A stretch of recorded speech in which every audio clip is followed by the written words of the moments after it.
Good afternoon and warm greetings to all invited guests, dignitaries, participants, colleagues, and friends. On behalf of Kandalu Shala, an institution dedicated for higher learning and research in ancient wisdom, welcomes you to the National Lecture Series on Indian Intellectual Traditions. Today, we will be discussing about a unique topic, issues and remedies in town planning, revisiting Arthasastra. And we have with us an eminent Vedic scholar, Professor Shashi Reha, the former professor and HOD of Sanskrit, Osmania University, Hyderabad. So let us start the function with the invocation. And now let me invite Dr. Sarida Maheshwaran, the HOD of Sanskrit, Government Sanskrit College, Tirpunithura, to do the invocation. Over to Dr. Sarida. Sarvebhyo namaskara. Manikya veena mupalalayantim madalasam manjula vagvilasa mahendra nilatyuti komalani Matanga Kanyam Manasa Smarami Chadurbhuje Chandrakalavatams Kuchonate Kungumaraga Shone Undrekshupashankusha Pushpabana Haste Namaste Jagadekamata Sindurarunamujwalam Nayanayo Ananda Sandohanam Vishwavyapi Manoramam Kalayatam Santapavidhvam Sanam Tejo Mandalam Atmani Sphuratu me Bhuyastadanthargatam Lavanyayatanam Swarupamapite Mukristalat Shive Lavanyayatanam Swarupamapite Mukristhalasthi Shive. Thank you, Dr. Sarida, for a melodious invocation. Today we have with us yet another Vedic scholar, Dr. P.V. Narayanan, the professor of Sahitya at the Sri Shankaracharya University of Sanskrit, Kaladi, who is presiding over today's session. He has done many research studies on science and technology as reflected in Arthasastra areas, technical sciences in Sanskrit, ancient Indian culture, etc. He is a resource person for many national seminars, workshops for various universities and education institutions. With a great pleasure and honor, let me welcome Dr. P.V. Narayanan to chair this session. It gives me great pleasure to welcome today's chief guest, Dr. Shashi Reha, who is an authority on Arthasastra. And she has published many research papers in various national and international seminars and workshops. She is a great Vedic scholar, writer, guide, philosopher, and a good teacher. She has been writing articles on comparative topics, both on ancient and modern aspects related to science, commerce, and management. 4 months back, I had an opportunity to attend her class on Kaudalya on quality control of commodities at the national webinar organized by Department of Sanskrit, Osmania University, Hyderabad. and it was really awesome. Thank you. Her book, The Ancient Indian Administration, with a special reference to the Arthashastra, published in 1996, is a referral book for management students across the globe and is available in major university libraries worldwide. It is indeed a special privilege and pleasure to welcome you, Madam, to this lecture series. Thank you, sir. Thank you. Thank you. We are so honored to have you here as a chief guest. Let me now welcome Dr. G. Purnima, a very young Vedic scholar, assistant professor at the Sri Shankaracharya University of Sanskrit, who will present the citation to the chief guest. Welcome, Dr. G. Purnima. Let me also welcome Professor P.C. Murli Madhavan, our beloved Director-in-Chief of Kandalur Shala. Unfortunately, he is not able to attend this today's function, but he is available he is hearing all our words and the lecture series, and due to some small health issue. We welcome you, sir, to this function. Vedic scholar and president of, we also welcome the Vedic scholar and president of Kandalur Sabha, Sri Narayanan Puti, and all members of the trustees, members and office bearers of Kandalur Shala and Sabha. It gives me great pleasure to extend warm welcome to all the distinguished participants across the globe. We guarantee you next few hours will be delightful and worth your precious time. Let me now invite Professor P.V. Narayanan to chair the section and present the presidential address. Over to Dr. Professor Narayanan. Distinguished guest of the day, Professor Dr. Shashirekha, Dr. Sarita Maheshwaran, Dr. Pradeep Jyoti of Kandalur Shala, and dear friends. It gives me immense pleasure to be a part of this academic event. That Kandalur Shala has been organizing several seminars, workshops, and other academic presentations since last few months.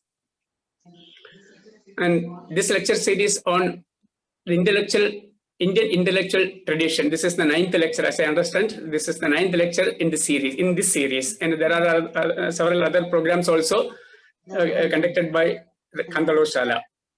And this lecture series is based on some prominent classical texts in Sanskrit.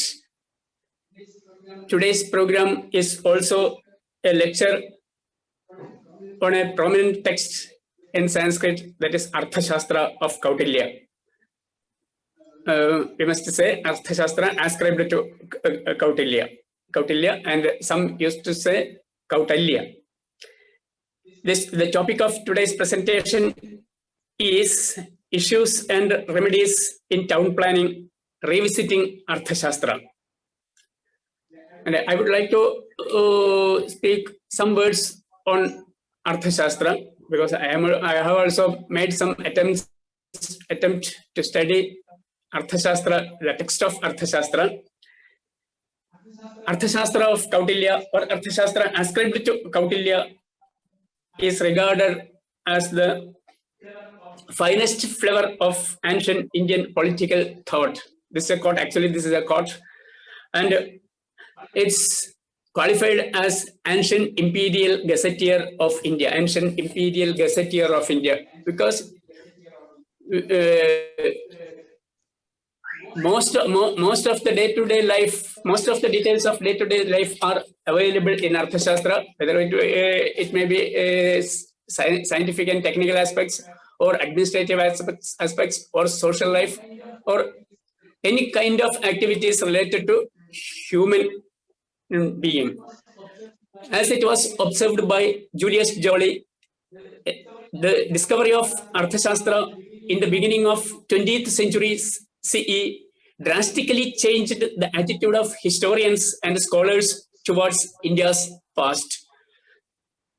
That's why Winternet says, in fact, no other work that gives so much information of the social, economical, and political conditions in ancient India than this Arthashastra ascribed to Kautilya. So this itself says that the Arthashastra is a significant work in the whole range of Sanskrit literature regarding the social and social, political, economical life of ancient India. And regarding the text is of a complex nature. Its language, a person who has studied Sanskrit in an ordinary way cannot get into the text of Arthashastra. The language is archaic. All these aspects were noticed by many scholars in the past itself. The language itself is very much archaic. So many usages cannot be seen in later literature. And Julius Joly himself says that I have traced Adhikarana only which are not used in the same sense, in the same meaning. That means there are many words in Arthashastra which cannot be seen in other works in the same sense in which those words are used in other texts. These words can be seen in other texts, but there are difference in their meaning. This is what's said by Julius Joly. And after Julius Joly, so many Indian scholars in the beginning, after Shyama Shastri in 1909, so many Western scholars have made so many attempts to study Arthashastra from different perspectives. And after that, many Indian scholars, Shyama Shastri himself and his son and so many other scholars, and it was R.P. Kangle who made available a text which is mostly free of corruptions and accurate text in 1960s. And after that, last 50 years, 5 decades, we are using the text of the text edited by R.P. Kangle as the basic text for all researchers on Arthashastra. Not only Sanskritists, but historians and other social scientists in India and abroad are using Arthashastra and the information supplied by Arthashastra for studying India's past, because no other work gives such bundle of information as given by Arthashastra. And the text of Arthashastra, I am not going into the details of the text of Arthashastra. There are 15 Adhikaranas, 150 Adhyayas, and 180 Adhikaranas. Adhikaranas means topics. In general, there are 180 topics, but not only 118 topics, the number of topics can be displayed in different topics, more numbers. That means it may be 500 or 1000. And I understand that Professor Shashirekha has gone through almost all topics in her research. All topics of Arthashastra in her research in these decades. I think last 5 decades or more than 4 decades. And whether it is administration or politics or scientific aspects or social life or many other, I am not able to point out the topics particularly because it goes beyond my comprehension, because there are so many topics in one Adhikarana itself. And the second Adhikarana is the most important for a student who wants to study the ancient Indian economic, cultural, political, and administrative thoughts. And this is the topic which is selected by Professor Shashirekha Madam for presentation today is very much interesting. In Arthashastra, we get lot of information about building construction and the construction of so many other structures. It may be fortified cities or roads or some other or treasuries or some other storage houses and quarters and so many structures. But beyond that, it gives many information about the settlement of common people and house construction and how to maintain the buildings and compounds, the roads, and what are the things to be taken care of while living in these houses. And as we are seeing in modern municipal laws, there are several roles and aspects which can be related with the contemporary city lives in municipal laws. And just I want to point out one thing. Actually, there are many aspects dealt with in the Arthashastra are dealt with in other Shilpashastra works also. But there is no pre-Arthashastra work on Shilpashastra is available at present. Pre-Arthashastra, Shilpashastra work is not available at present. All the other Shilpashastra works which are available now are composed in a later period. So all these Shilpashastra works put forward extensive and distinctive scientific and technological aspects about house construction or building constructions or construction in general. But the important thing to be taken into account is the period of Arthashastra, the period of the composition of Arthashastra and the period of composition of other sources on Shilpashastra. The non-availability of pre-Arthashastra sources on Shilpashastra makes Arthashastra very much significant and important in the field of Shilpashastra also, Shilpashastra in general, Shilpashastra. And this is a particular topic in Shilpashastra, town planning. Famous scholar Taramada Bhattacharya in an article observes that the state of architecture described in the Arthashastra was highly advanced, which may be observed from great engineering skill as well as the artistic devices. This is what he observed. So there can be many similarities between the rules and the regulations referred to in Arthashastra with I have already mentioned it, with the current municipal laws. And this is a fact which would astonish a modern reader of Arthashastra.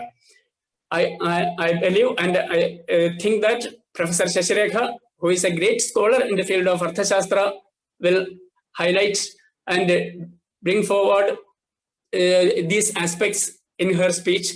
So I don't like to go into other details of the very topic, and I, with the utmost respect and regard, invite Professor Shashirekha Madam to present her topic.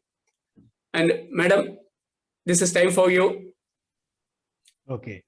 We thank you, Professor Narayanan, for the scholarly presidential address, and he really set the platform for the chief guest.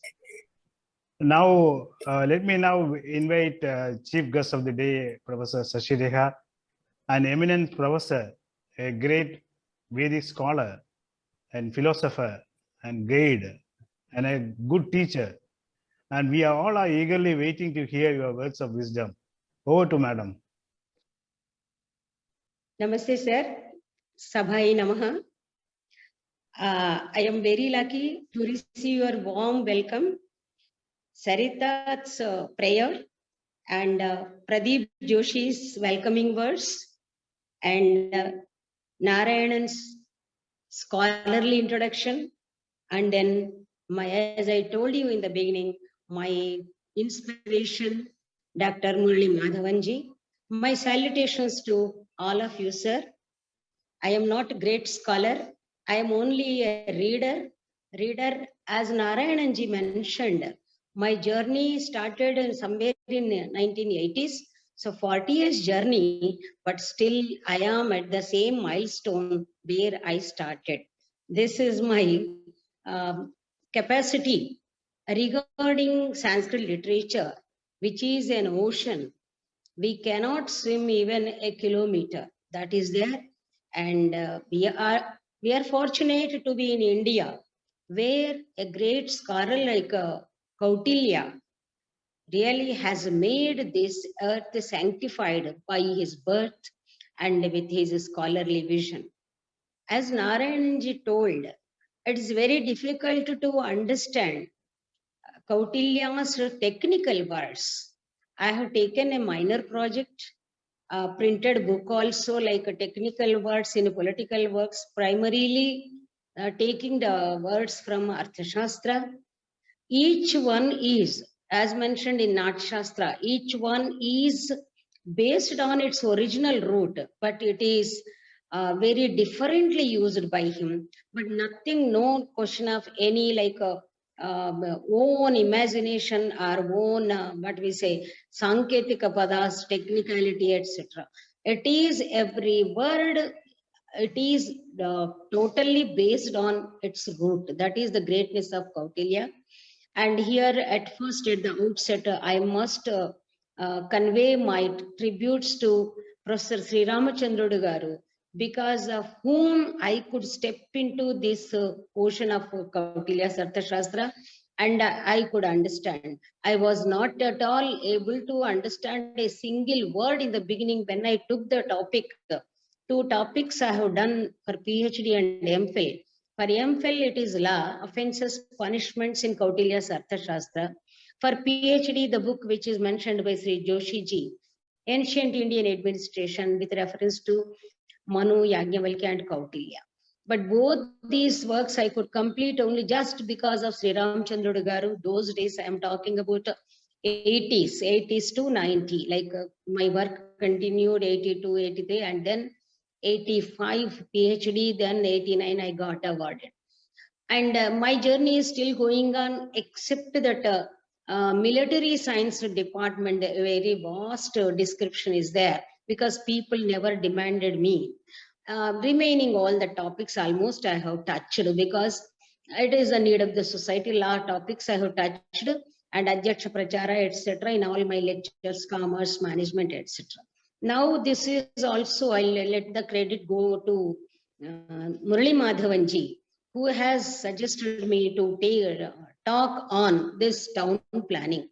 Town planning a little bit touched in my thesis, state administration, but particularly when he insisted me to take up this topic, then a little bit care I have to take, and of course I refer to online, etc. But really, the interesting thing is Kautilya's Vastu is really so relevant even today. All his main these things, I could not make it as a PowerPoint presentation. I am not that expert in PowerPoint, but only a small photo I'll show you, that that which gives you the corners, etc. Town planning. So first, just because lot of information is there. First, let me a little bit present the paper in that. So this actually Kautilya, first of all, he follows. There are three chapters which deal with state planning, means town planning. Village planning, it doesn't specify much because rules are same. Particularly, his planning is per fortified city, because there I have seen online also, they have compared, they have taken, but it is applicable to fortified city. They have compared to some Fatehpur Sikri, etc. But Kautilya's, if we leave the matter pertaining to fortified city, that means particularly the wall, the complete prahari, like whatever a wall is there, of a fort around town, we have to just leave that, and remaining everything, every matter, it is applicable even today, today's planning. So that actually what they do, first of all, he mentions that first Vastu Prashaste Deshe, this is the term he uses. And Vastu Prashasta means actually people think that Vastu, today's Vastu is misinterpreted. Vastu is something they say. No, Vastu is such a, that it is a term which tells that a place, a land which is with resources, which is useful for the what we say settlement. For the settlement means for the stay of people.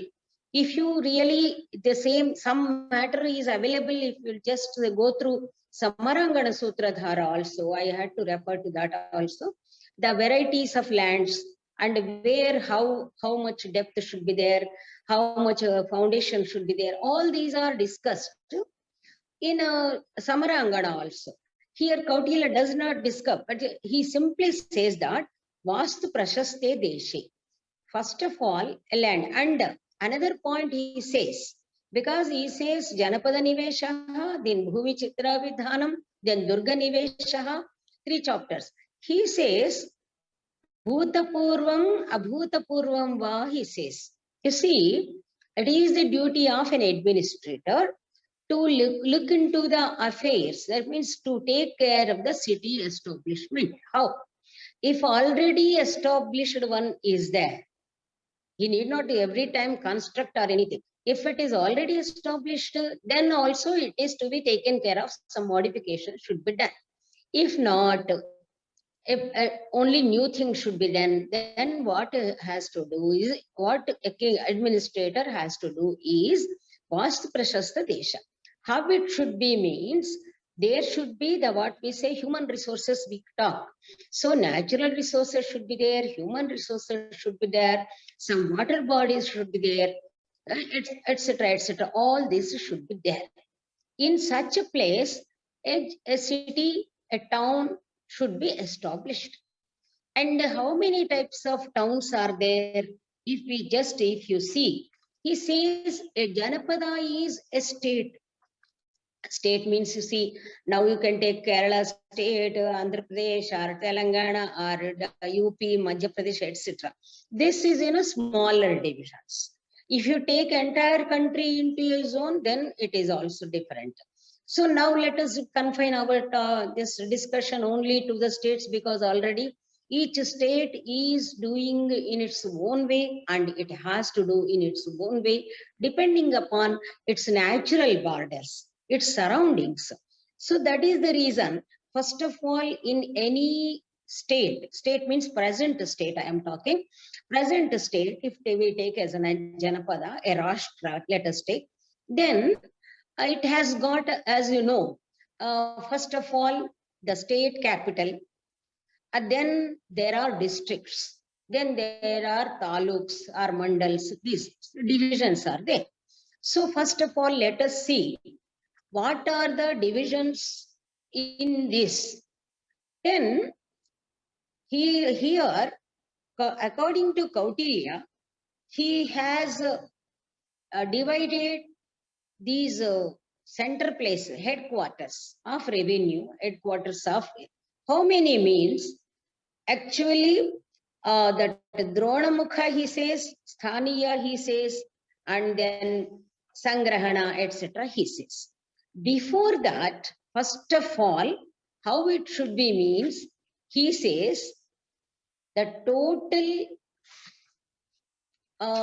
Janapada, first of all, just here is a I am showing a photo. How far it is visible, I don't know. This is first Vastu Prashasta Desha. It is to be taken. Then on that, how it is to be divided, let us see. Afterwards, the Dronamukha, Sthaniya, all this we have to see. And actually, as I told you, the total fortified city is construction of a moat, rampart, all these are described. But the demarcation of the ground inside the fort should be made with 3 royal roads. This is Madam. important. Now here the town plan begins. Here Vastu Prashasta Desha, the internal thing is there should be royal roads, how west to east and south to north, 3 ways he says. And each should have, that means each road should have 2 gates, which I understand probably one is for entry, one is for exit. Thus, altogether 12 gates in a town. I am talking about might be capital city. 12 roads should be there. These 12 roads, and you see north and east, both are very auspicious according to Vastu. So they start from west to east and south to north. There should be 12 gates. So here, of course, ours is a Nizam state. People, they call Bara Darwaza Khula. So Bara Darwaza Khula means all the 12 gates are open, means you are at will to enter. That is the meaning. So this way, 12 gates should be there in the inside the city. And then how should be the roads, where they should be, that is to be taken into consideration later on. Now what we have to do is, first of all, they say auspicious place which is rich in resources is good for the establishment of a capital. In such place, the royal palace should be constructed. First, royal palace. And the construction of the royal palace may be conveniently compared with the construction and layout of a big university campus. Particularly, I have taken this example because ours, Hyderabad, this is a Nizam state. We have very big campus of Usmania University, where the PC Lodge, almost like King's residence. And another example we have in our Hyderabad, there is a building in which now at present college is running. It is called residency. The British, under British government, the British resident used to stay in that. And another city we say Secunderabad, that was cantonment area. If we take entire plan of Hyderabad, I don't know our modern municipality people, they take our advice or not. But the thing is, if just we look at, there is a beautiful tank that is Hussain Sagar, and this is known as a city of lakes. There were so many water bodies, all are now encroached.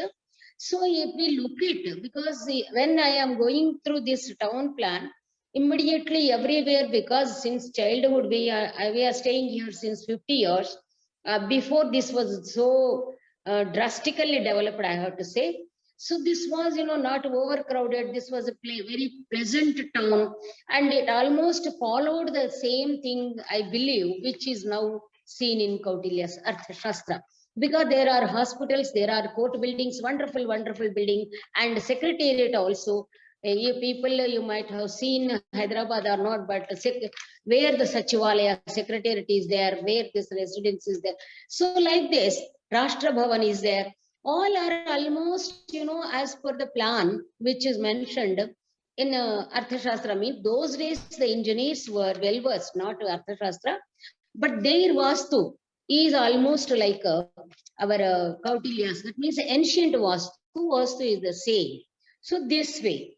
And now, as and the quarters of ministers, etc., all are constructed, and this they say the staff quarters. Now, Usmania University campus, quarters, hostels, administrative building, etc., all are there.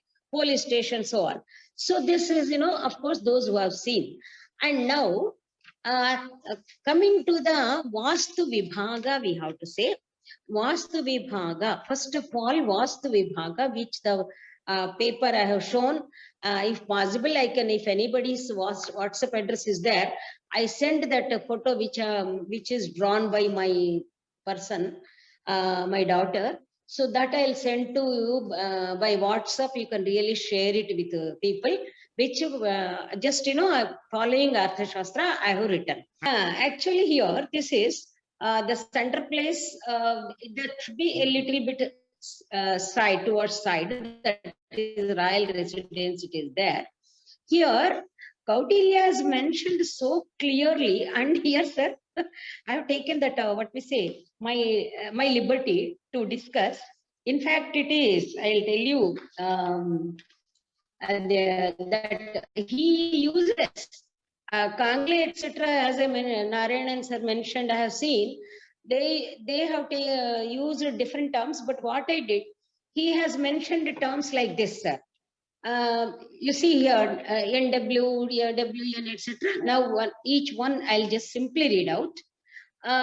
First, he begins with the north, sir. North, he says the king's residence, because now we are talking about town planning. Directly, we are coming to town planning.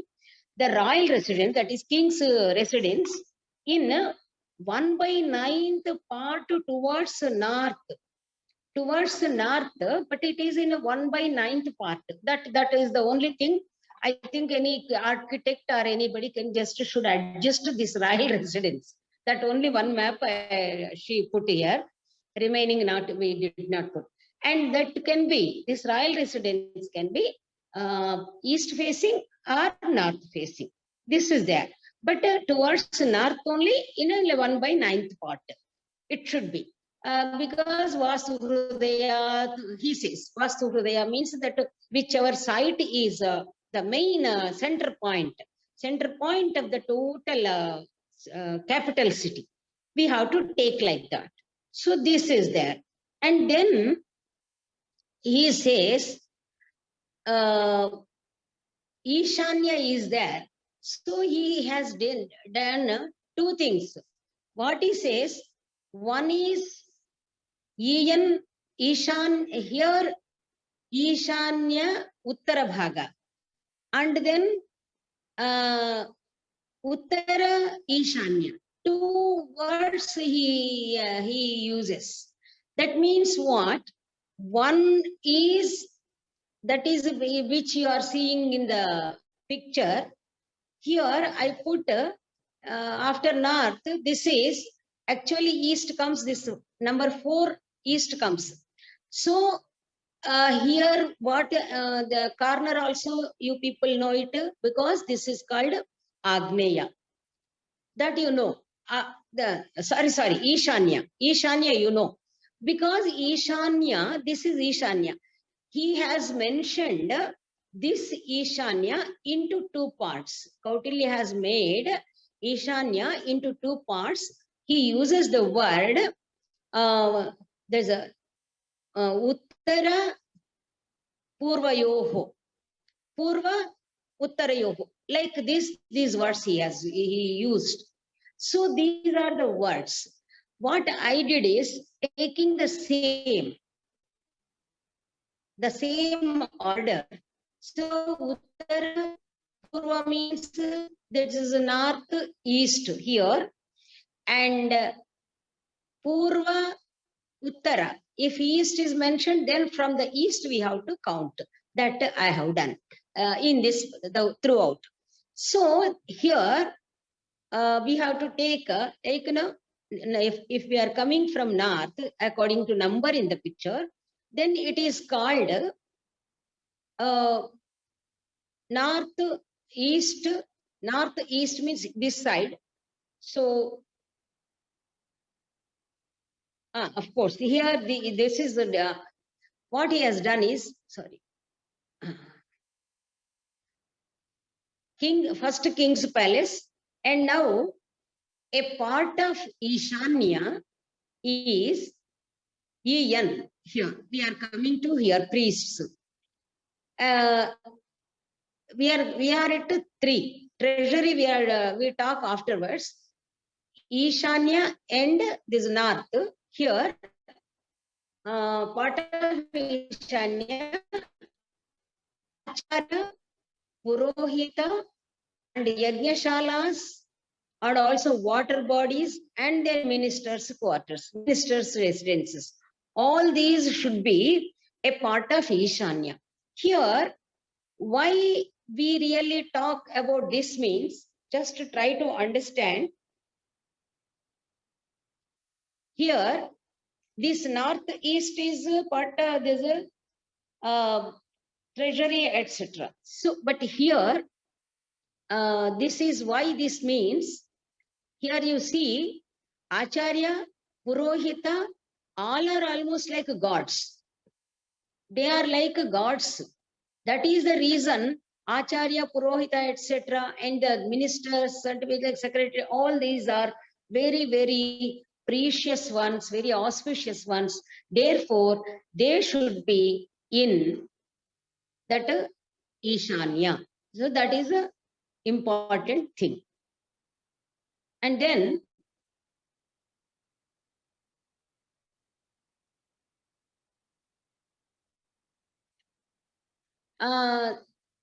what this do, that is here, south also what we have done, south also, here east, south, this is east, exclusive east. And then south east, that means in this part, this corner we say, this is, Agneya. In this Agneya again, two parts is, one is east, because we are coming to east later on. What should be exclusively in the east is afterwards.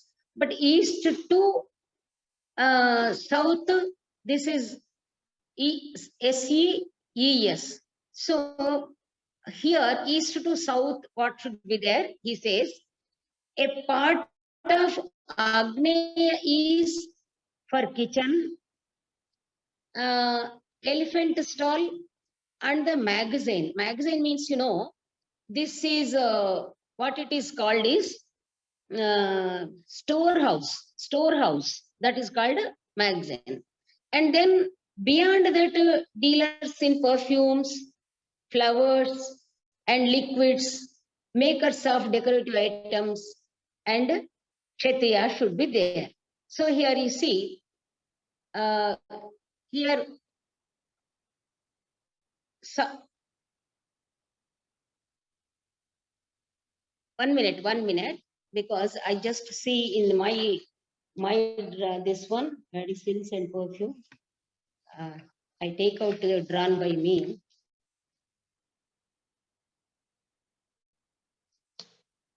Okay, I read out first of all, then because here something, yes, NUEN.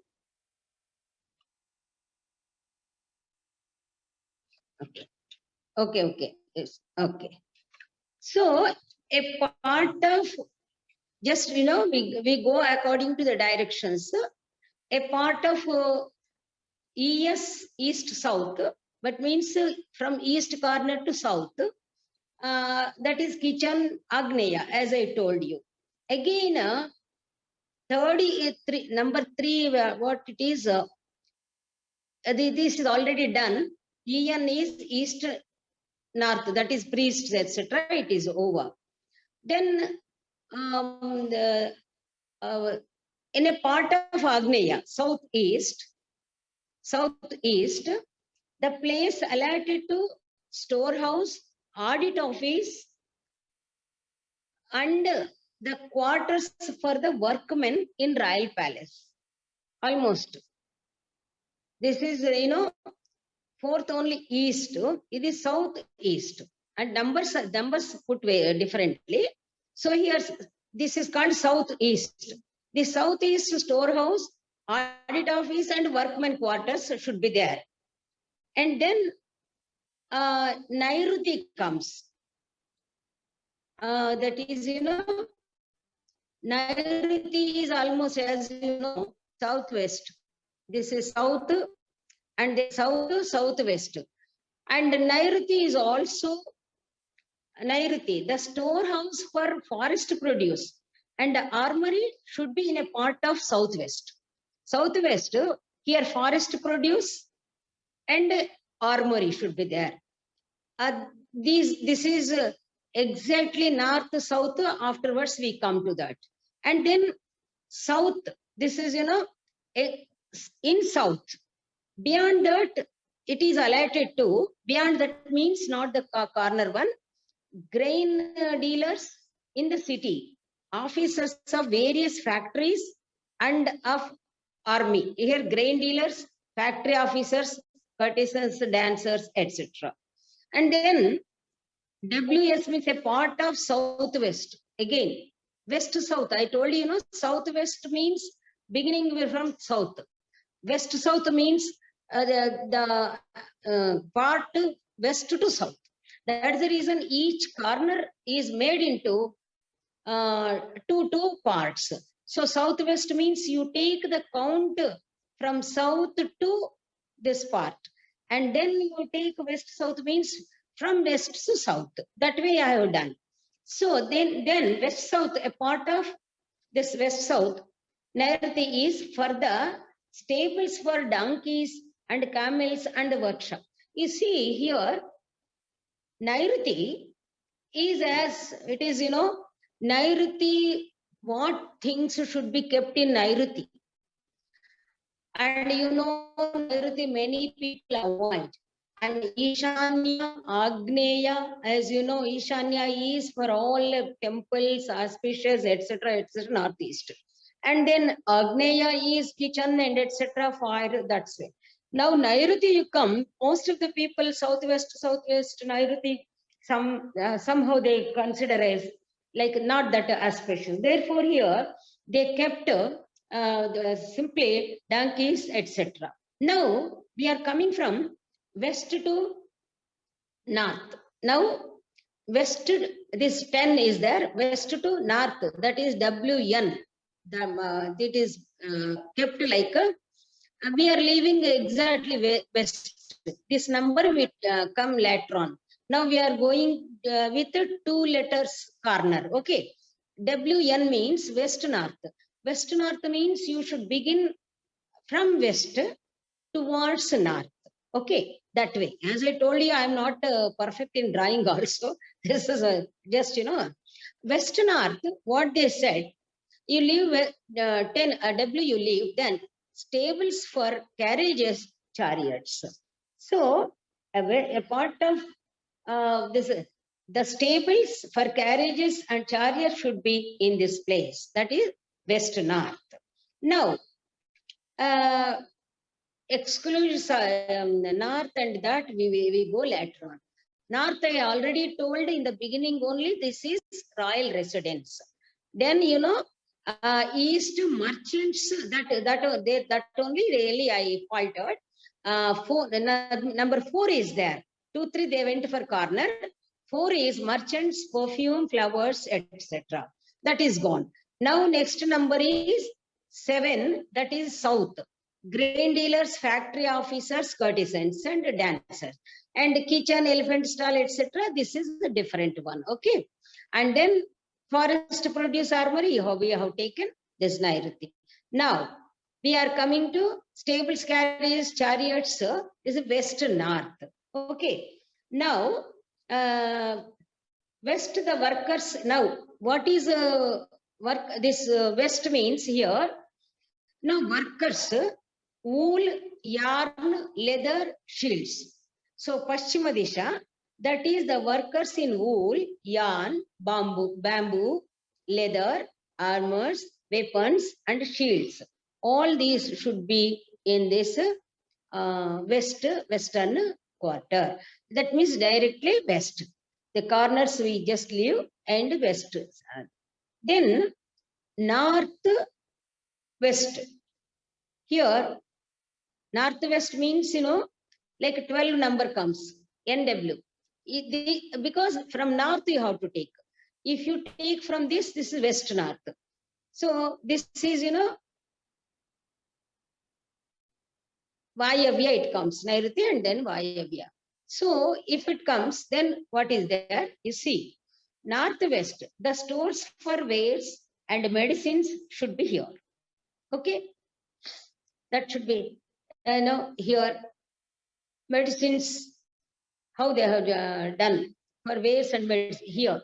12, I told you, in the medicines and wares, warehouses, etc. should be there. And then north and northeast, then a part of northeast again. This is over and okay. Here the west north is stables for carriages and chariots. And again a part of northeast is for treasury. That already, that treasury, it has already come.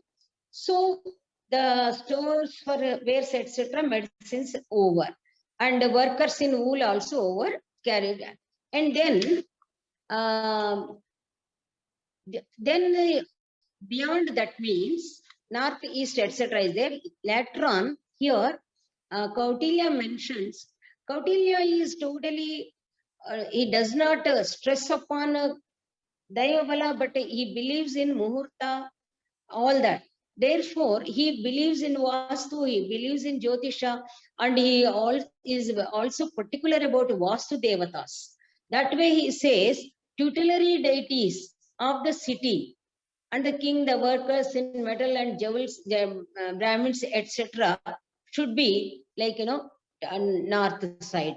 Because here, one thing we have to remember, that is tutelary deities. Tutelary deities means, like, now because of Bahubali, that is known to everyone, the Mahishmati Pura is there. So Mahishmati, that the deity is different. For example, if you take Kamakhya, if you take Kerala, like, Guruvayur, whatever deity is there. So each state has got its tutelary deities. So the tutelary deities also, like, in our state, it is different. So this way, like, Tirupati, it has got its own tutelary deities. Like the tutelary deities also should be there. But here, in general, capital city tutelary deities, he says, according to Kautilya, are Aparajita, Apratihata, Jayanta, Vaijayanta, Shiva, Vaisravana, Ashwin, Sri, Madira. And here, if we take, see, as Narayanan sir told, Kangle has discussed so many things, of course, but because this is, he referred to mayor, etc. But these deities, etc., there is no clear idea in that. No clear idea. But of course, with the help of local knowledge or something, some traditions, we may know, like, hypothesis, something we say, we can really have an idea. Just, it is a matter of discussion, nothing else. It is not, imposing or anything. Here, Aparajita, Apratihata, Jayanta, Vaijayanta. These four are the deities, almost meaning victorious. So Aparajita is only, that is like, the Strilinga. Apratihata, Jayanta, Vaijayanta are nothing. So any victory deities, victorious deities, like, deities, pratika of victory should be there.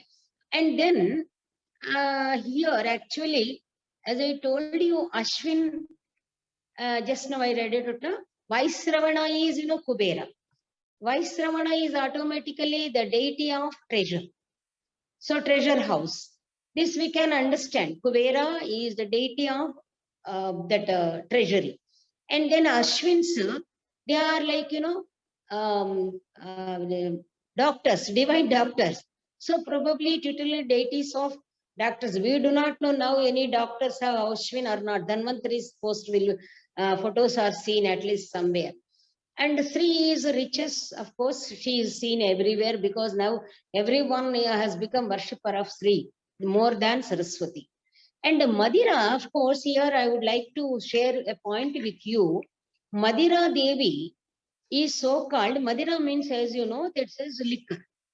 And liquor, of course, banned or unbanned, that is a different issue. But this Madira Devi, this cult we have in our remote Telangana area also. What we do is we offer, we meet all the Telugu people, they offer Madira to one Devi. Name is different. Madira Devi, they don't say, they say some Pochamma, Illamma, whatever it is. But definitely, particularly this Ashadha Masa, they offer rice and also this liquor to Devi. So Madira Devi. That is also tutelary deity, because even Brahmins I am talking, they offer, they don't do it directly, they don't offer directly, but they give to the persons who take care of the temple, and they make them offer these things to the deity. Then particularly on marriage occasions, one day before, that is eve of the marriage, we say, one day before the marriage, a puja is performed. So Devi is offered with all this. So that is the reason this culture is also very old, we can take. Okay, now, and another 4 gates he mentions, north gate, east gate, south gate, west gate. The deities are Brahma. Actually, north we take as Kubera, Dikpala. But here gate, Kautilya mentions, Brahma he mentions. And then Aindra is, that is east, it remains same. South is Yamya, he says. Sainapatya, this is Kumaraswamy, he says, west. Pashchima. Actually, we take as Varuna, as Dikpalakas. But for gates, he has given the terms. I don't have any idea about this. Now, this allotment and all this, now we are going. Only Vastu Vibhaga is done so far. Now we have to do further also. So, now, he says, is now, the town would be divided into 16 squares: Aparajita, Apratihata, Jayanta, Vaijayanta. Outside a distance of 200 yards, the places for worship, sanctuaries, gardens, and water ponds should be arranged. And here, Uttara Purva Smashana Vataha, he says, the burial ground, the crematorium. Again, there is, of course, a caste-wise description is there. Crematorium towards north or east to the upper Varnas, he says here, to south to lower Varnas. We do not know this. And the borders are to be fixed to the professionals according to their professions. That means different professionals people will be there. Almost we see colonies means like, quarters. Now as railway quarters we say, bank people quarters we say, probably those days also, like similar employees residences were in one place, we have to understand. So this is perfect planning once upon a time here also in any city, I think. But particularly in our Hyderabad, we had railway colony and PNT colony, post and telegraph colony, and a bank colony, housing, so housing board colony, like this. That means the people belonging to the same profession used to live in one locality. This was really town planning. Now the whole thing changed because of software or anything. But there was, that means the people are available to the working places. This is most important because this is remedies and issues. It is a topic. So particularly the persons now, we are allowing people to stay in different villages and they come by bus, they travel for 3-4 hours and the villages are vacated, they come and do the duty here. It is really not at all forgivable because the person should be available in the same village, same town. Otherwise, how can do their justice there to their work? And now, in the agriculture land, a well for a group of 10 families should be provided. And then how that town, all sorts of oils, grains, salts, perfumes, medicinal herbs, dried vegetables, fodder, dried meat, hay, wood, metals, charcoal, and also poisons, and all these timber, and stone should be kept in stores. The non-agricultural land should be allotted to Ritvik. Now, the allotment of lands, as I told you, this is which is which. So now we are just seeing that. How that should be. The cultivated, now agricultural land is there and non-cultivated land is there, which is to be allotted to the residential schools, Gurukulas. Non-agricultural land should be allotted to Ritvik, Acharya, Purohita, exempted from taxes and also as with hereditary rights. And to the heads of villages, accountants and others, village heads also, but that should be allotted, but how? Without right to sell or mortgage. And then we discuss Griha Vastu later on. Before that, we just, we take the first step is whether the state already established or to be established, the administrator should see the population. And most important thing is Abhishyanda Vamana is there in Kalidasa uses somewhere in Raghuvamsha. Again, the same you will see in Kautilya's word as Mr. Narayanan stated. Technical words, the Abhishyanda Vamana. That means bringing in the population, overpopulation, bringing in is called Abhishyanda Vamana. Very wonderful term Kautilya uses. He says the first thing is now all of us, this is the most important thing. This is the issue to be addressed. First of all is why this overpopulation in one place, why less population, why villages are getting vacated. This should be seen first. So he says to be established, the administration should see the population. In modern times also, the census work will be done. Every some 5 years or some time, the census work will be done. Population count is with us, with the records. According to Kautilya, at first the population should be noted. Then the villages, lands, etc. are to be allotted. How a minimum of 100 families and a maximum of 500 families is the capacity of the village. So 10 families is a very small one, that is. And the villages should have borders with natural ones like rivers, mountains, forests, pebbles, sand or trees like Shemi, Shalmali, Shira, some big ones. The gap between two villages should be 1 to 2 kroshas so that they can hear each other to help in case of calamities. I have visited your Kaladi, I have visited like Calicut, 2 places, and Trivandrum in your Kerala state. But I tell you, you can see almost 5 kilometers there is a village. 5 kilometers there is a village. Villages if we go on. So in our area also like that. So these almost krosha, 1 krosha, people really, some small borders will be there, small forest or small, what we say, canal. So these are natural borders that will be there, and it comes under some different district and different taluka, etc. The gap between should be 1 to 2 kroshas. Okay. Even now, such small villages are seen throughout India. If we go, village after village, we go by train or bus, we'll find a small water tank or a forest will be like borders. What more to say in our state? Of course, here now the streets in big cities are almost like small villages.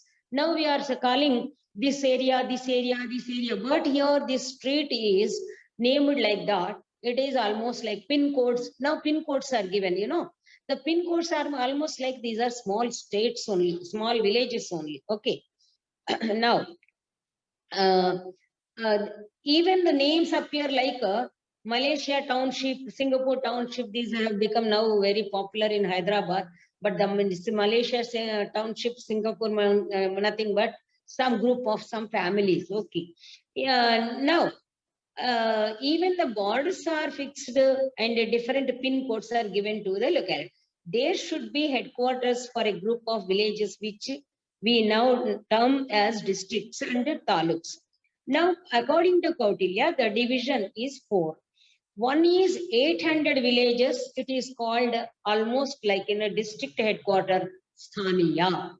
Sthaniya he says Sthaniya is nothing but a revenue, like a chief revenue center of 800 villages. 800 villages come under that. Now, Dronamukha is next division, 400 villages. And then Karvatika with 200 villages. 10 villages, it is called Sangrahana. Now, just you see, in our place, I don't know the Kerala administration, but the thing is district and taluk, then village, mandals are now not there, I believe. This is the division. So state capital is different. The centers are different. A big state may have 2, 3, because 800 villages means a village may be like of 10, 200 or 10 like that. And the roads also depending upon this. And now, even the security was taken care of. How? That means not only country borders, but state village borders also should have security wings. Kautilya mentions only say border security for state, but I think police stations, etc. should be there. The lands should be allotted to various people in various directions. Some are free and some are with tax. If noticed, the tax exempted lands are for royal employees like official residences. Any big city, particularly the capital city, has the glimpses of the ancient town planning. In fact, this is a very good topic, should be discussed in the seminars of civil service people. The areas as per Vastu are already discussed. So, in those notified places, the lands ought to be allotted. The lands to the priest, preceptor, chaplains, etc. should be free from taxes. The fields arable and which are to be suitable for cultivation should be allotted to the taxpayers. That means that the lands, the king, the administrator should allot the lands and should collect tax from him. Those who keep the fields untilled should be taken away from the owners and should be allotted to those who till them. This is most important thing in town planning. No land should go waste. No land should be kept barren. Each land, each acre, each whatever is there. Now all the land fields are converted into buildings. It is a different issue, but it should not be there. And this is not followed in modern times. Schemes after schemes are introduced to inculcate laziness in the people, Raitu Bandhu, Dalita Bandhu, etc. All these are meaningless because the laziness is inculcated in the people. Now, job is not provided, only just, they are as if their own pocket, they are donating money. And the grains, cattle and money should be given as an advance for their agriculture. This was the Raitu Bandhu, Dalita Bandhu, just to give it up. But actually the advance should be provided to the agriculturists. And when the crops come, they have to take back. If at all any calamity, that calamities again, that also is a different topic, because this is disaster, that is disaster management is also written by me and presented somewhere. So that is in the case of any disaster that can be exempted. Okay. And then the plots to heads of departments, accountants and others, village heads, etc. here. And he says, see, city heads and to elephant trainers, physicians, horse trainers and couriers Jangha Karika. Those days, very fast runners were appointed as courier service. So that way for them, he says, the lands, the plots, means residential plots should be allotted, exempted from the taxes and without the right of sale or mortgage. Now, and then if the plan is compared with the modern town planning, I am here just, comparing. Urban development activities, it would be clear how the environment is getting destroyed. Kautilya has taken care of pastures for cattle.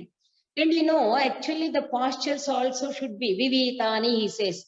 So pasture lands should be allotted to them. Now no grass at all for the cattle. Forests and pastures are converted into buildings.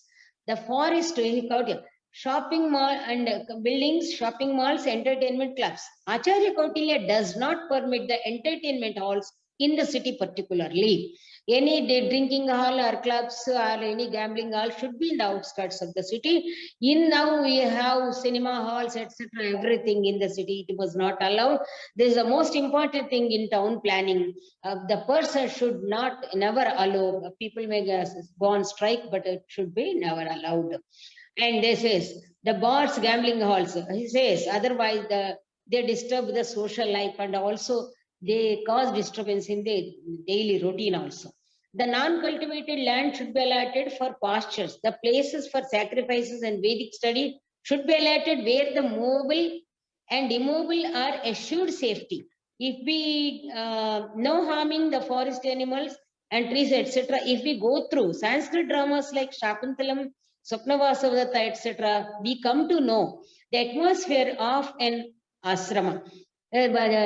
Akshetra Vatyodishaha, it is stated in Swapnavasavadatam, when that the person enters in the hermitage. So, Nisandigdhamidam Tapovanam, that means actually the saints, the sages won't till the lands, they simply whatever naturally available, they eat. Therefore, such lands should be allotted for these hermits and hermitages. And now, what about the parks, etc.? Now they say a garden specially for the king and a zoo park in the outskirts with animals should be. A garden only for Raja's Viharartha, royal garden. There others will not come. And then zoo park it is called, Sarva Atithi Mrugavana, such a beautiful one. One is Abhayavana, is of course where the animals are not hurt. But this zoo park is a Sarva Atithi Mrugavanam, Sarva Atithi Mruga. So all the animals which are brought from different places. Zoo park should be there, as you know, outskirts. Fortunately, don't misunderstand me. The zoo park is also there in our Hyderabad. This has given me a lot of idea about town planning. Once upon a time, zoo park is really outskirts of the city. Now it has become center of the city. As you know, the city has grown that side, this side unevenly. The forest produce is an important source of income. Hence, the trees which provide precious wood, the creepers which are useful should be planted and maintained. Now, Vana Mahotsava, first they cut the trees, then Vana Mahotsava, they saplings, they plant. It is not the town planning. Each house should have the trees. As if we see, look at Kerala, each house has got coconut tree. And coastal area, if we go, the banana tree and coconut trees are available. They prepare their food even without any vegetables. This should be the plan that should be there. So, in courtyards, Hastivana also, those days Hastis were important, therefore Hastivana was also there. And then Grihavasta, I told you, I'll discuss. Now, like just only two things I'll just talk. Sannidhata and Samaharta, they are very important positions. Sannidhata, the duty of Sannidhata is he should see the construction of Koshtagara, means probably he is the director to look into the construction of all the these important structures, like the treasury house. A very beautiful description is there, as Narayanan sir mentioned. Beautiful description in the sense, one thing only I'll tell you. Bank, that is a Koshagara, he says, that is where finance is kept. The description is so beautiful. He says like Raja Antapura, Raja's palace, he says, and there is already mentioned a wooden pulling, like an apartment which can be simply pulled down entirely. Nobody notices it, like strong room we go into the cellar. It is not like that. Nobody notices. It should be in such a way that with the mission it can be pulled down into the cellar, a wooden apartment. So you can, those are interested, they can see. And storehouse, very important, godowns, etc. These people talk, but the grain is getting spoiled. Storehouse should be pakka, and the stores should be taken like that, and Koshtagara, etc. And the audit office, and everywhere he almost mentions either east facing or north facing each building, and gold workshop construction also he has taken. Now the next important thing is, I just Vastu, that is particularly Gruha Vastu. It is also already mentioned by Narayanan sir. How it is just at a glance, not now. Actually, Gruha Vastu is discussed in Dharmasthya, 8th chapter. Gruham Kshetram Aramaha Setubandha Tatakam Adharaha. Why I have taken means here town planning or village planning, anything this comes with, because Grahavastu also matters a lot in town planning. In modern times, the encroachments take place which do not follow any rules. According to Kautilya, each house should have its boundaries clearly marked with iron wires, like what we say fencing or something, like fencing. Now the Swachh Bharat and other advertisements come. Each house should have a toilet. This was not those in those days. Village house is not permitted without toilet. Shauchalaya must be there. Now, because they have constructed as they like, there are hundreds of houses without Shauchalaya, but it was not allowed in Kautilya's time. He says each house should have toilets, but that is each house should have a dung-hill, a water course. He mentions Brahmam. Brahmam means like like tap, that turning. That means water source. When you just turn it, it will come. Or well in a proper place without causing harm or disturbance to the neighboring houses. Already 10 families, well, it is already provided. Now this house, those who construct the houses, and now Kautilya, he feels that without punishment, nobody will follow the rules. Therefore, he is particular, if that there is transgression of rule, there should be punishment also. Now there is no law, no punishment, nothing. People are totally enjoying more than 100% freedom by all means. So, you see, there should, for transgression of the above rule, the fine is 48 to 96 panas means, we may think 48 means nothing. But if you just go back to before Christ, 1 anna, how much costly it was, you can really go to the calculation of money in those days, you will understand. Pana means how it was. They were with how much what you say metals it is prepared, you can see that. The delivery home is exempted from the rule as it is a temporary arrangement for 10 days. If a delivery room or something is arranged for 10 days, it is exempted from these rules. The place for cutting firewood, those days firewood was used. Therefore, when they cut the wood, that pieces should not spread into the air. Therefore, that cutting firewood, the fireplace also should be in a proper place. This fire should not cause inconvenience to them. The water course should be 3 padas, that means 3 feet, away from neighboring house. Now these people they don't bother, they directly sprinkle the water into that. For violation of the above rule, the fine is 54 panas. The place for carts and quadrupeds, bills, etc. That should be under a fireplace, a large water jar, the grinding mill or pounding machine should be 1 pada away from the neighboring wall.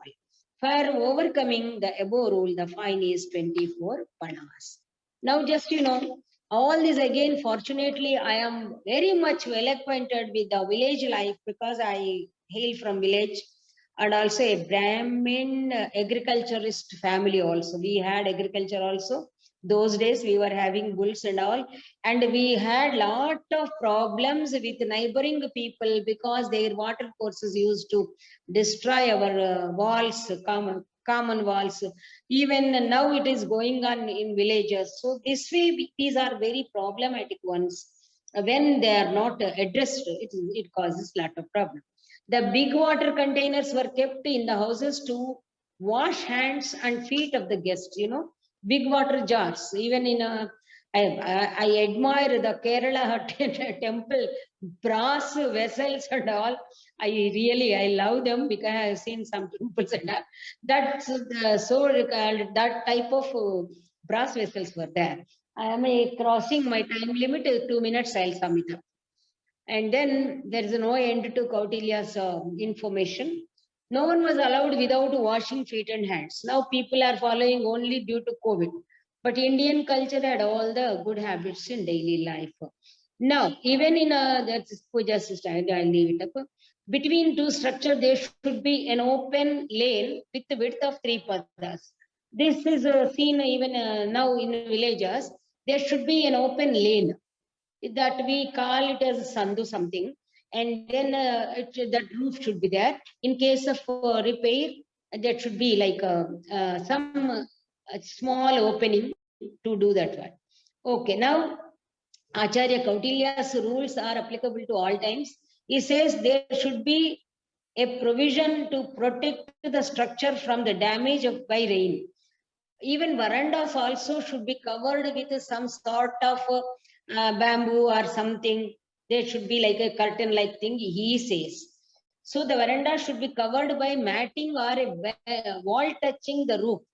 There is a fine for transgression of the rule.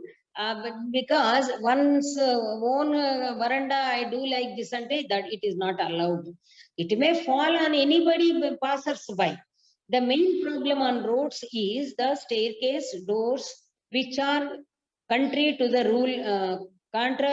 rules and which cause problems. So therefore, there should not be staircase or nowadays, shop malls, the rampways occupy half of the road. That should not be there.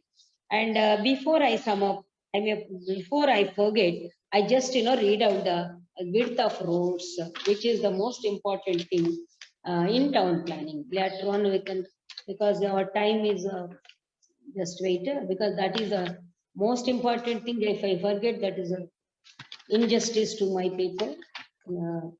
Okay, now here he says to the ports here, Vyuha Patha, here he says how much should be there. This is roads, how much should be there. According to Kautilya, the roads for small roads should be 4 dandas, 24 feet in width. The Royal Highway, way to Dronamukha, Sthaniya, Rashtra, Vivita, Samyaniya, Vyuha, Shmashana, villages, 8 dandas. It comes 48 feet. This is most important. Setu, Vana, Setu means to water bodies, Vana to the forest are 4 dandas. Actually, on this also, my daughter also wanted to do something, but there should be some architectural this. That way I just, only information I got for the 24 feet. So the Dronamukha, as I told you that, and here, this thing, and now Samyaniya is to the ports where sale and purchase should be. Vyuhapatha is mentioned. No, Vyuhapatha means parade grounds. Vyuha is, parade only. Vyuha is nothing but parade. So probably parade grounds. Gramapatha is to various villages. Because main roads are different, but towards villages, how much should be. And Setupatha is to water bodies. And Vanapatha is to forest lands. And another thing, important thing, the path to elephants to the fields, 2 danda, there is 12 feet. To chariots, 2.5 yards. To cows, 2 yards. When I was discussing this with my daughter, who is also engineer, I just mentioned elephant road is for cars. She said, no, no, no. Elephant road size must be for trucks, heavy vehicles, and the chariots roads which are there, that there must be for cars like this. So I thought, because we are not that experts in these things, but if a proper work is done on this, with the help of a, like, in a architect, like architectural or a civil person, we should have a time, then we can make a decent plan also. Because just, Murali Madhavan sir asked me just 2 months back, in October only, he told me. So I just picked up only matter. But actually, always, Kautilya's work is not only collecting the material, it requires a lot of practical research. That's he mentions in his work. Everything should be learned from Vaktru Prayoktrupya.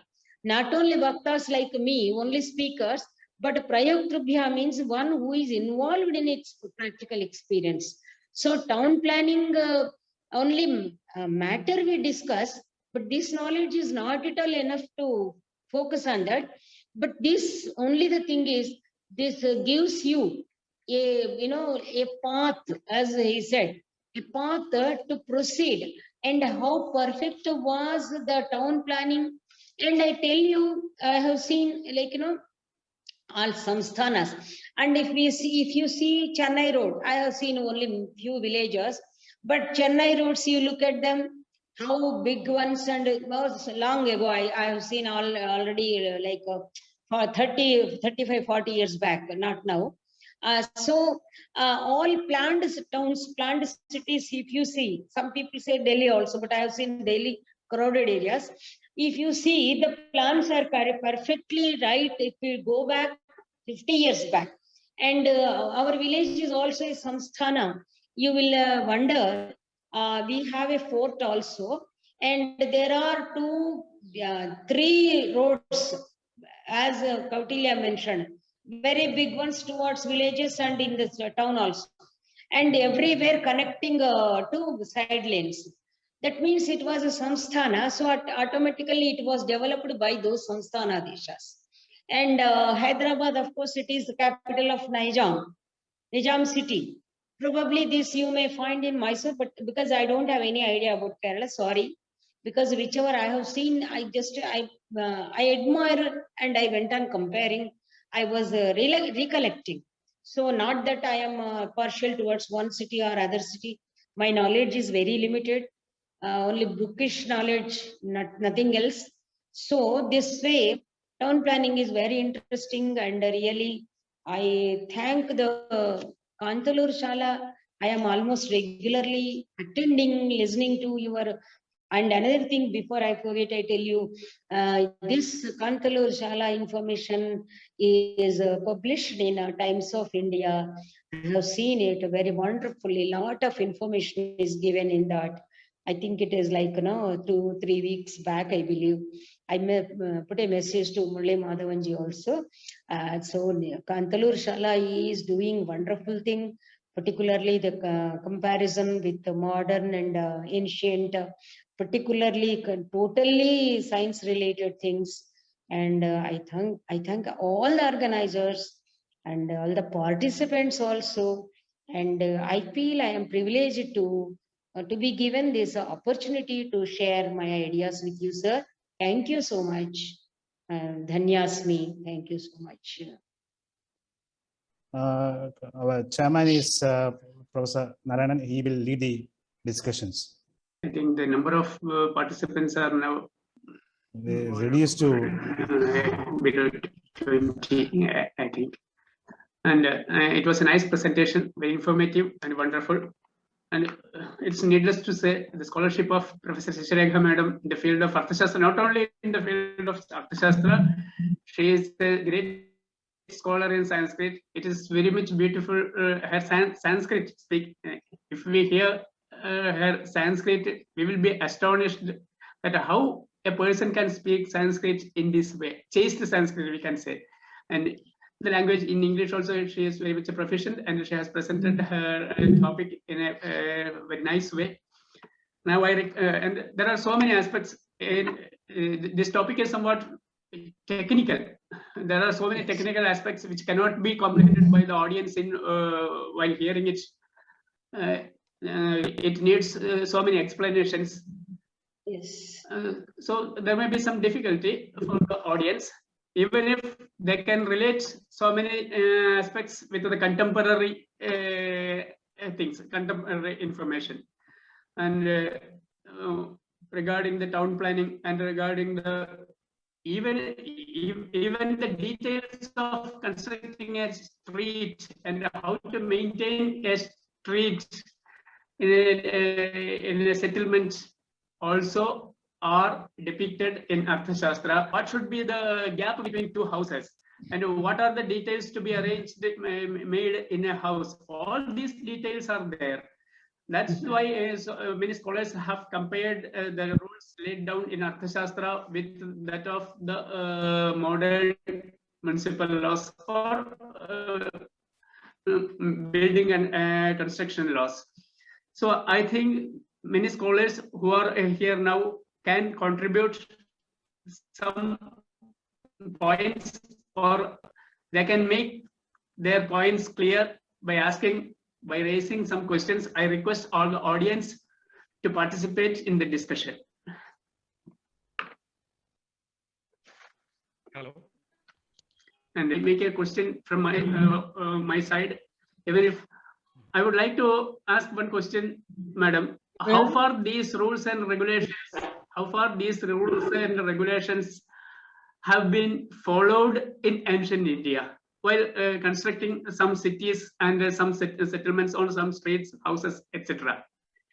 And now there are so many sites, ancient sites available, like Sirka and Pataliputra, and whether these rules and regulations have been followed in constructing these fortified cities of Pataliputra and Sirka. And as you know, there is a portion in Otto Stein's work which compares, which analyzes the practicality of these rules. I think it was published in 1915 or 1916, Otto Stein's study. Now it's not available, or almost it is not in the market. It's a small study, nearly 100 pages. And he also raises this question, how far these rules were followed in constructing the cities, fortified cities. What's your opinion, madam? And I again request the participants.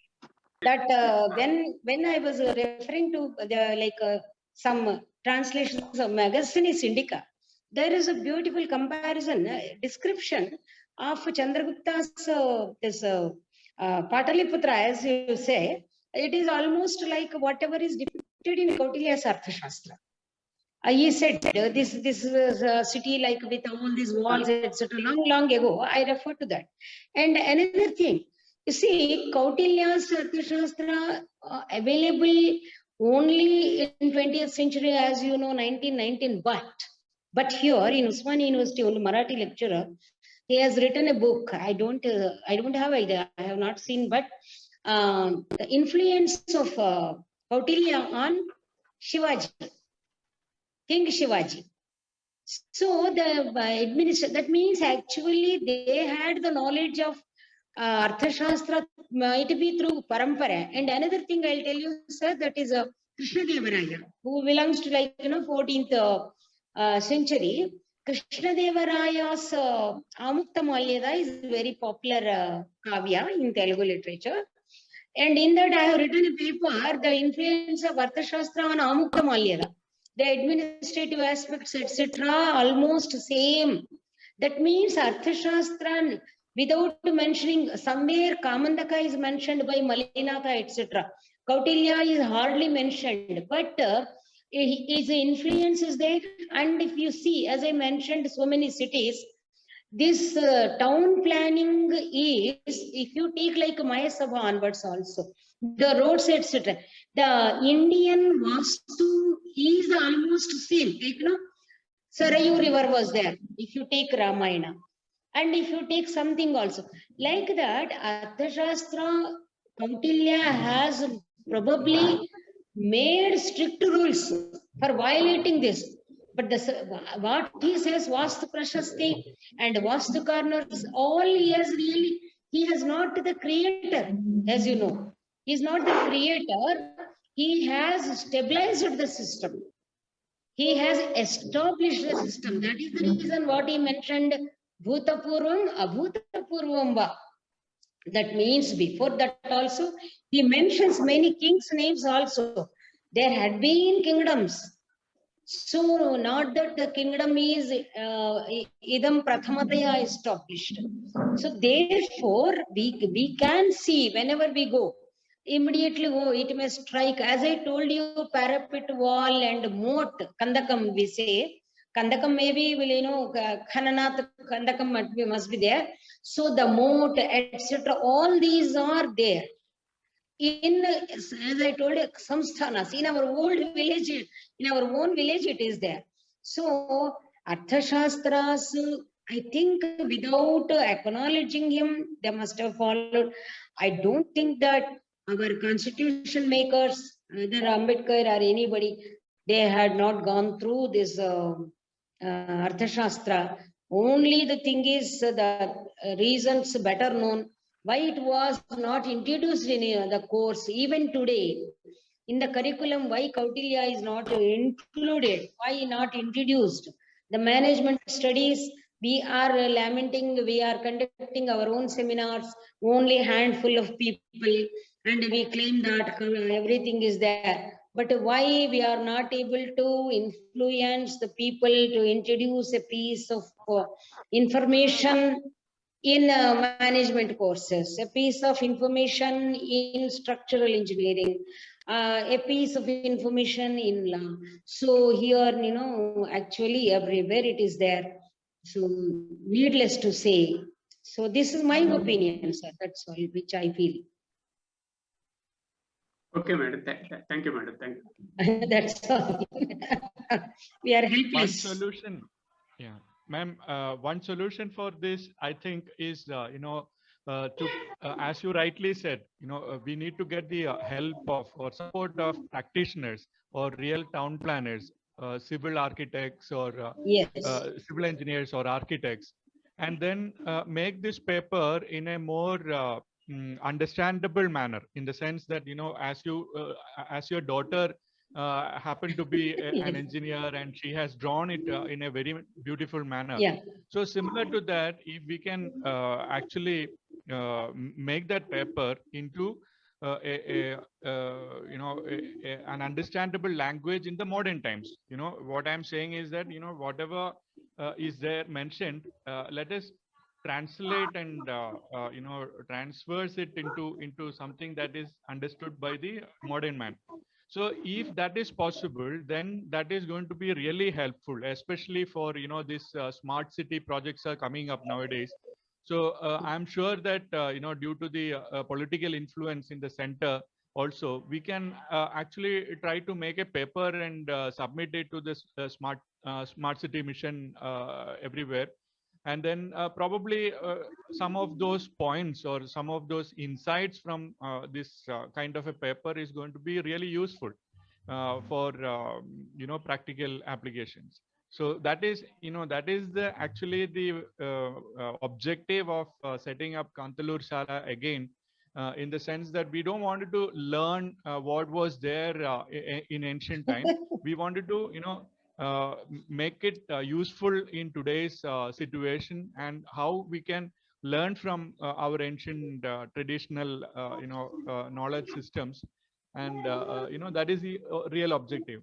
So I hope that you will be able to do that. It is required, sir. It is required. Yes, That's it is what I'm required. saying. Yeah. I can send this rough paper. There is no point in complaining about what was happening in the colonial period or what was happening after the independence. No, now what we need to do is that let us let us understand that, you know, everywhere people have made mistakes. And then now let us, I mean, the challenges are very Of dynamic. course. And let us try to understand the present situation and then come out with some solutions with the help Yes, of yes. all these ancient, you know, knowledge systems. That is, I told you know, sir, Vatru Prayoktrubyah. That means people who are really Exactly, yes. involved in that, they only can do the justice and a clear term, like, you know, totally some modern and ancient. It takes time, sir. It's not, you Yes. know, lecture is not enough for this. This is, you know, it is like a project Correct, work. correct. Yeah, yeah.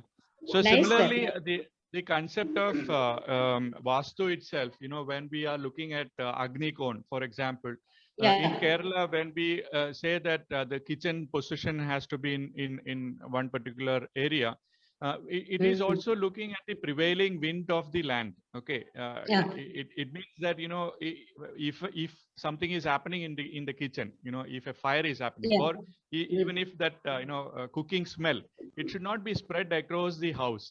You know, so that was the original concept of why the kitchen has to be in this particular location. Why they were insisting on those kind of things. So if that modern idea of you know, this is because of the prevailing wind conditions, this is because of you know, safety reasons, if we are able to translate it in these terms, people will start appreciating it. That is what I wanted to say. Okay. So thank you all for the, you know, very active participation. And now let me now invite Dr. G. Purnima, the Assistant Professor of Sri Shankaracharya University for Sanskrit, to present the citation to the chief guest. Thank you, Professor Shashi Rekha, for your wonderful talk. And Kandalur Shala, an institute for higher learning and research in ancient Indian wisdom. With great honor and respect, Kandalur Shala highly commends Professor P. Shashi Rekha for her outstanding contribution and exemplary work in Vedic literature as a Sanskrit scholar, writer, teacher, guide, and philosopher. Professor P. Shashi Rekha is a retired professor and head of department Sanskrit, Osmania University, Hyderabad. And she has 26 years of teaching career in Osmania University. She did MA, MPhil, and PhD from Osmania University and completed a project on Dictionary of Important Technical Words in Ancient Polity and their significance in 1989-99. She has specialized in Kautilya's Arthashastra and Smriti literature. She has attended many conferences and seminars and presented 60 papers at national level, 6 papers at the international level, and 30 research papers at various academic and educational institutions. She has guided 8 MPhil and 7 PhD students. She has been writing articles on comparative topics, both on ancient and modern aspects related to science, commerce, management, etc., as postdoctoral research work. She has been awarded with Ramakrishna Sanskrit Award 2000 from Canadian World Education Foundation, Canada, for contribution to Sanskrit literature and research. She has published many books, which includes Ancient Indian Administration, with a special reference to Arthashastra, Manu, and Yajnavalkya, published by Cosmo Publications, New Delhi, and released at World Book Fair in 1996. Kautilyan Penal Code by SK Publishers, Hyderabad in 1999.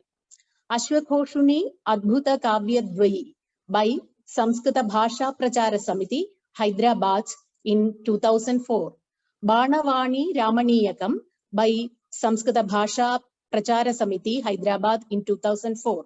Megha Sandesha, word-to-word meaning and summary from Sanskrit to English and Telugu, Poti Sriramalu Telugu University in 2004-5. Harsha Charita, chapter 4, word-to-word meaning and translation from Sanskrit to English and Telugu by Poti Sriramulu Telugu University, Hyderabad, 2004-5. Editor and course writer, MA, first year, Telugu University, Hyderabad, 2004-5. Vedanta Sara of Sadananda with the Telugu commentary, with the financial assistance of UGC Unassigned Grant 2008. A dictionary of technical terms in ancient Indian polity, with the financial assistance of UGC Unassigned Grant 2009.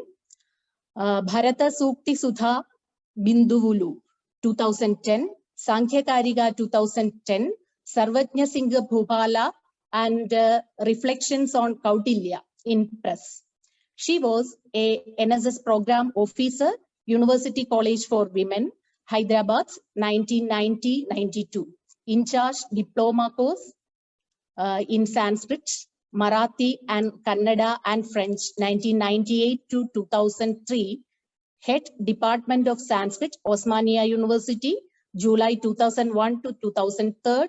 Subject expert on selection committee of various colleges and universities. Resource person for UGC refresher course, universities of Pune, Mysore, Andhra and Calicut universities, Andhra, Kerala, Tirupati Vidyapitha, etc. Examiner for MPhil, PhD and DLit of various universities, member of Board of Studies of Andhra and Calicut universities, member of governing body of few affiliated colleges. Invited for guest lecture by SCSS, JNU, New Delhi, invited to chair the sessions and deliver keynote address by some universities. She has organized many seminars, including a 2-day national seminar on the role of Sanskrit in Indian languages and literature, a 3-day national seminar on the contribution of Mahamahopadhyaya Professor P. Ramachandrudu to Sanskrit literature in 2007, a 2-day national seminar on the contribution of Andhra to Sanskrit poetics in 2008, Nagarjuna's social philosophy, 1-day national seminar in collaboration with the World Buddhist Cultural Trust, New Delhi in 2009, Meet the Author by Sahitya Akademi, organized in the Department of Sanskrit, Osmania University, Hyderabad. She has held many professional memberships, Senate member, Rashtriya Vidyapitha, Tirupati, member, Vidvat Parishad, Shri Lal Bahadur Samskrita Vidyapith, New Delhi, Joint Secretary, Surabharati, Hyderabad, selection and subject expert in UG College, Osmania University, member, Managing Committee, Sanskrit Academy, Hyderabad. This citation is presented to Professor P. Shashirekha on Saturday, the 11th November 2021 at Thiruvananthapuram, Kerala, signed by Dr. Professor P.C. Murali Madhavan, Director-in-Chief, Kantalur Shala. Thank you. Thank you so much, Amma. Thank you. Thank you. Thank you all. Let me invite one of the trustee of Kandalur Sabha, Santosh Tanika, to propose vote of thanks. Professor Shashirekha started her talk by saying that she is standing in front of a great ocean, and it will be very difficult to swim even for a 1 kilometer distance. But then she has made a ship using Kautilya's Arthashastra and navigated that ship along with all of us in that, and took us into the ocean and then showed us around. So we are really grateful to you, ma'am, for having this wonderful session in this particular topic. Thank you very much. From known to unknown, that is how we always used to say. So Professor P.V. Narayanan has, is a known person to all of us. And when he is introducing the unknown, like Professor Shashirekha, it was much more easier for us. So thank you very much, Professor Narayanan, for introducing and introducing the topic and introducing Professor Shashirekha to the gathering. Thank you everyone for the participation, and we hope that such sessions will be enlighten us in the future also. Thank you all. Namadah Yeah. Purnamidam Purnat Purnamudachyate Purnasya Purnamadaya Purnamevavashishyate. Om Shanti Shanti Shanti. With the permission of the chair, let us close this session. Chairman, Okay. thank you.